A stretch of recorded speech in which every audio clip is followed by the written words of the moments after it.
Merci, Monsieur le Président de séance. Monsieur le Président, mes chers collègues, cette présentation du compte administratif 2020 ressemble à toutes celles que nous voyons depuis 5 ans. Un exercice d'autoglorification. Pour la énième fois, nous avons droit aux courbes, aux chiffres, aux félicitations empoulées de tous les groupes de la majorité qui présentent ce compte comme étant votre bilan. Alors, parlons-en du bilan et en plusieurs étapes. Le bilan d'abord de la gestion de la crise sanitaire depuis 1 an. On va dire passable. De bons réflexes que nous avons d'ailleurs approuvés quand il s'est agi de se substituer à un État défaillant pour contribuer, comme d'autres collectivités, à apporter des masques et des protections à nos concitoyens. Ou encore quand la région a fait ce que toutes les autres régions ont fait en accompagnant le plan de soutien à l'économie. Mais vous avez largement tendance à survaloriser ce que vous faites, le Césaire l'a dit. Je rappelle que la région a beaucoup plus dépensé pour communiquer sur la campagne de test que pour la campagne elle-même. Le bilan de l'accompagnement des acteurs de la relance depuis 1 an. Il n'est pas à la hauteur. J'avais dénoncé en juillet l'effet waouh du soi-disant plan à 1 milliard et démontré qu'en réalité, les crédits régions nouveaux ne dépassaient pas quelques dizaines de millions par an pendant les 3 années du plan. Moins de 200 millions au total, 60 millions d'euros par an de vrai argent frais. En réalité, vous avez fait du recyclage de projets déjà inscrits, de politiques publiques existantes. Le budget de l'économie 2021 est exactement le même que celui de 2020.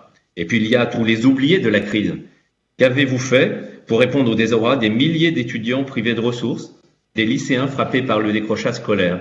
Rien. Où sont les 30 millions publiquement promis aux acteurs de la culture? Nulle part. Là aussi, les budgets pour 2021 sont exactement les mêmes que ceux de l'an dernier. Alors, vos soi-disant économies pour pouvoir faire face à la crise, eh bien, votre compte administratif démonte cet argument, puisque, au contraire, on montre qu'il y a une stabilité des dépenses. En gros, ce qui n'a pas été dépensé sur certains postes a été dépensé sur d'autres. C'est ce qui est arrivé à toutes les collectivités territoriales. Venons-en maintenant au bilan global de votre gestion. Vous vous targuez d'avoir fait des économies, d'être un gestionnaire hors pair. Titre que personne ne vous a décerné, puisque vous l'êtes auto-décerné, ce qui est plus pratique. La réalité est autre. Vous avez fait des choix politiques au détriment de ceux qui ne sont pas votre priorité politique, ceux dont vous pensez qu'ils ne voteront pas du tout ou qu'ils ne voteront pas pour vous, ceux qui n'ont pas eu droit à leurs chèques, à leurs conventions, à leurs attentions. Les habitants des quartiers populaires, plus 1 euro pour les centres sociaux et les actions dans ces quartiers. Les chômeurs en formation, qui sont des dizaines de milliers à avoir perdu des chances de retrouver un emploi. À eux seuls, la moitié des soi-disant économies. Les bénéficiaires du RSA, vous êtes le seul président de France à avoir augmenté pour eux les tarifs des TER. Il fallait oser. Mais au-delà de ces choix, votre bilan de gestionnaire est à l'image de votre bilan tout court, court-termiste, sans préparer l'avenir.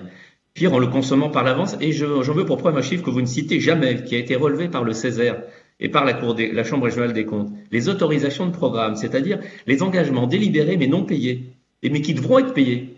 6 milliards d'euros. 6 milliards d'euros, mes chers collègues, c'est-à-dire plus que tout ce qui a été dépensé en crédit d'investissement au cours de tout ce mandat. Benoîtement, le super gestionnaire a constitué devant nous un tas de sable de 6 milliards d'euros, c'est-à-dire quasiment préconsommer le mandat prochain avec les promesses dans le mandat actuel.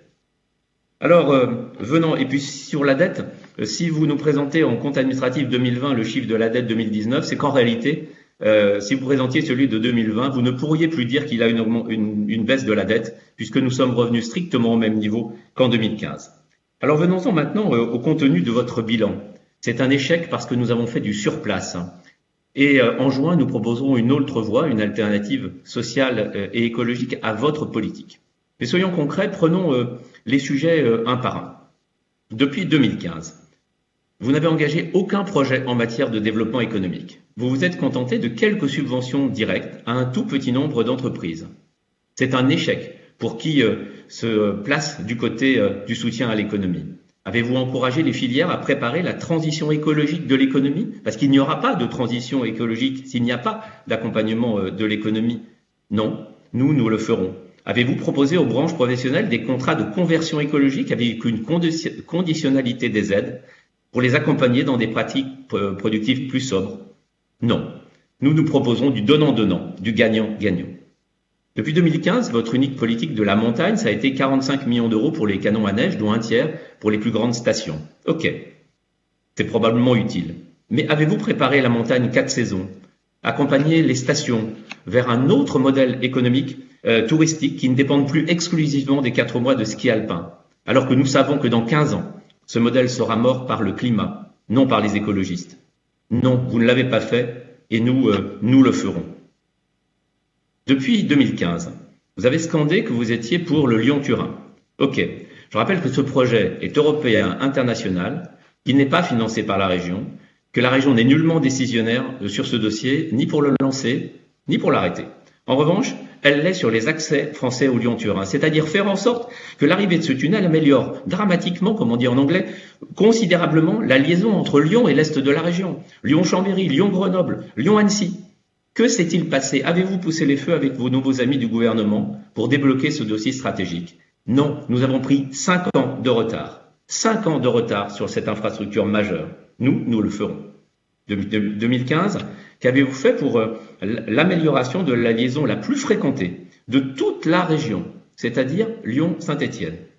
La réponse est rien. Vous vous êtes arc-bouté sur un projet d'un autre âge, l'A45.